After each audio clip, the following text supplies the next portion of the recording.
Transsion Holding, buat yang belum tahu, mereka tuh punya 3 brand sebenarnya. Ada itel, ada Infinix, ada Tecno. Dan sebenarnya 3 brand ini tuh terbagi menjadi 3 kasta secara nggak sadar kita lihat. Yang di low budget biasanya itu ada di itel, terus yang medium itu biasanya ada di Infinix, dan yang terakhir yang high-end atau yang bagus-bagus banget dan harganya lumayan kompetitif itu ada di brandnya Tecno. Dan kemarin si Infinix itu sudah buat laptop gaming dan kita pernah udah bahas juga dan lumayan banyak yang suka juga dengan Infinix. Dan kali ini itu sudah ada brand Tecno. Dan ini dia laptop Tecno Megabook T1.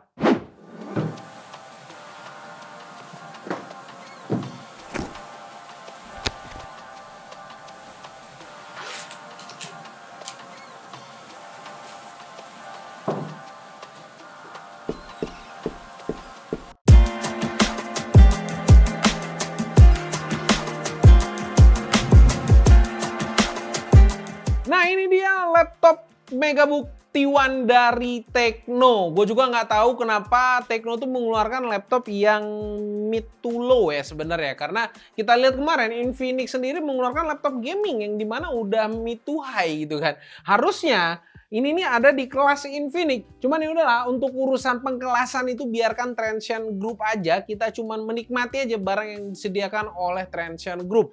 Dan ini menggunakan spesifikasi Core i5 12450H dan RAM-nya 16 GB, cukup gede untuk harganya, dan untuk storage-nya sendiri 512 GB SSD. Panelnya menggunakan 14 inch IPS dan baterainya sendiri 75 watt hour, dimana itu tuh lumayan gede untuk laptop sekelas ini, dan harusnya daya tahan baterainya itu lama. Dan klaim dari Tecno sendiri itu tuh up to sampai 18 jam. Sementara laptop yang pakai Snapdragon yang baru bisa tuh lancar sampai 18 jam ke atas. Ini loh laptop yang under 10 juta sudah mengklaim, tapi nanti kita coba beneran lah bisa apa nggak, tapi di video terpisah. Karena ini adalah video unboxing dan hands on aja, karena kita tuh lumayan surprise gitu dibuat Tecno kenapa mengeluarkan laptop seperti ini. Seperti yang kita tahu, dengan mengusung nama Mega itu tuh kan harusnya pro wong cilik kan, dan sesuai sama slogannya juga di sini, lighter but better. Nah, kalau gitu kita tuh akan membuktikan apakah si Mega ini sudah tepat menjadi oposisi yang baik. Nah, kita langsung nyalain aja dan kita cek apakah se-powerful itu laptop Mega ini. Oke, kita setup dulu. Nah, ini udah ke setup, bentar lagi pasti bakal selesai, tapi gue mau jelasin dulu ya. Range harganya itu di bawah 8 juta rupiah. Untuk harga tepatnya itu adalah di 7.999.000 rupiah, dan di official store-nya itu ada promo jadi 7.499.000 rupiah. Jadi 7,5 juta lah. Dan untuk kompetitornya sendiri itu ada di IdeaPad Slim 3, terus ada di Huawei MateBook D14. Dan terakhir untuk yang lokal dengan harga yang sama itu ada di Advan dengan Advan Work Lite. 3 laptop tadi yang gue sebutkan itu tuh semua speknya itu tuh hampir sama, mirip-mirip, cuman mungkin ada beberapa SKU yang beda. Bedanya itu cuman di memorinya aja, ada 8 GB, ada yang 16 GB. Tapi dari sini tuh udah kita lihat lah, dengan harga di bawah 8 juta, tentunya laptop ini digunain untuk mahasiswa atau pekerja yang memang membutuhkan untuk browsing-browsing atau multimedia atau untuk ngetik-ngetik. Kalau misalnya untuk gaming, ya gue sendiri sih tidak menganjurkan. Oke, nih udah hidup OS-nya.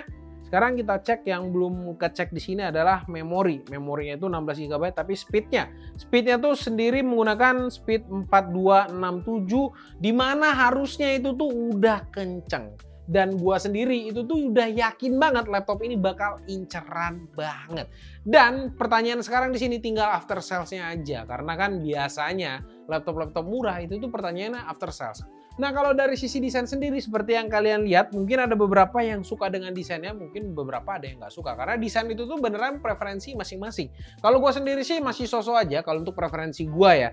Cuman di sini yang gue cukup emes dengan harga under 8 juta adalah bodinya. Yang gue kira plastik, ternyata sudah menggunakan aluminium. Gue kira pas buka pertama kali itu tuh cuman di cover ini aja. Ternyata sampai cover dalamnya itu tuh sudah menggunakan aluminium. Dan beratnya sendiri itu kita coba di sini. Ini timbangannya kita nyalain dulu. Oke. Beratnya sendiri itu cuma 1,436 kilogram. Yang ya semua pada setuju lah pastinya, dengan under 1,5 kilo itu tuh harusnya enak banget untuk mobilitas. Walaupun bobotnya ringan dan desainnya juga sudah menggunakan bodi aluminium, tapi gue menemukan keanehan di sini. Dan keanehan itu adalah di storage-nya. Storage-nya 512 GB memang tidak aneh sama sekali dan cukup besar untuk harganya yang under 8 juta. Di sini anehnya itu dipartisi oleh Tecno. Gue sendiri tuh nggak tahu alasan Tecno mempartisi SSD yang ya ini bisa dibilang tuh biasa aja, nggak gede-gede banget, kecuali 1 terabyte kalau misalnya dipartisi itu gue oke lah. Tapi di sini cuma 512 GB dibagi dua. Jadi totalnya di sini untuk lokal disk C-nya itu ada 199 GB atau 200 GB lah, dan sisanya itu 274 GB ada di lokal disk D.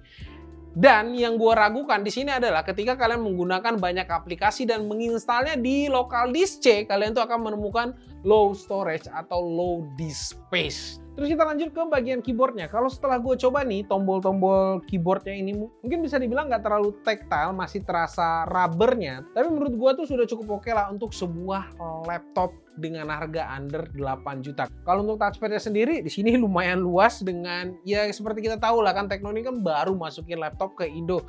Tapi mereka tuh sudah paham dan sudah ngelihat kompetitornya sendiri seperti apa, dan dia tuh menyajikan hal yang sama juga. Touchpadnya nggak kecil-kecil banget di sini, luas dan enak makanya.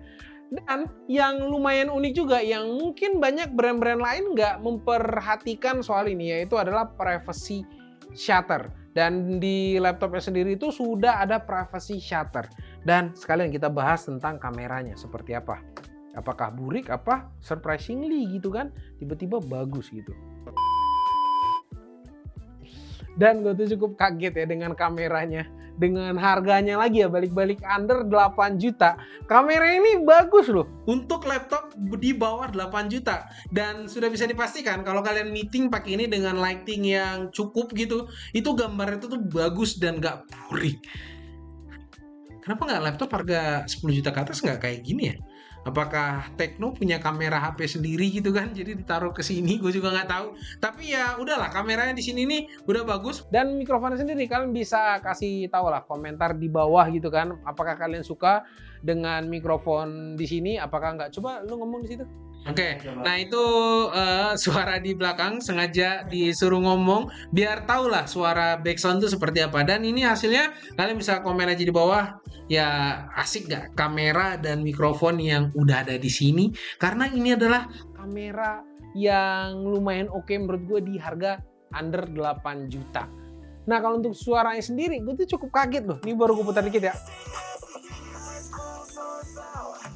Suaranya itu tuh kenceng. Dan gue nggak tahu ya, ini suaranya itu cukup bagus dengan harganya lagi balik-balik tadi kan. Itu tuh lumayan oke loh. Mereka tuh bisa bertarung untuk laptop-laptop dengan harga sekitar 12 jutaan lah. Laptop kerja 12 jutaan. Mungkin ini bisa banget lah fight gitu.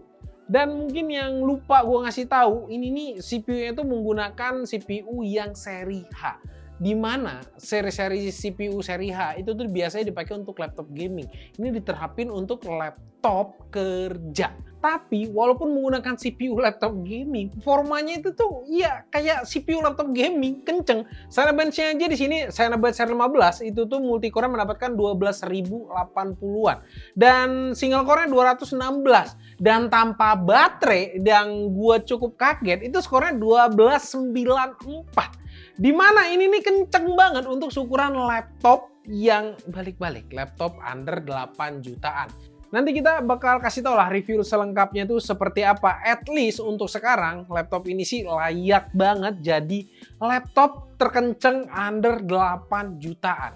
Oke, itu mungkin dia tadi unboxing dan hands on tentang Tecno Megabook T1 ini. Mungkin kalian tuh bisa komen aja di bawah, kasih pendapat kalian tentang laptop ini yang menurut gue cakep banget untuk spesifikasi dan harganya.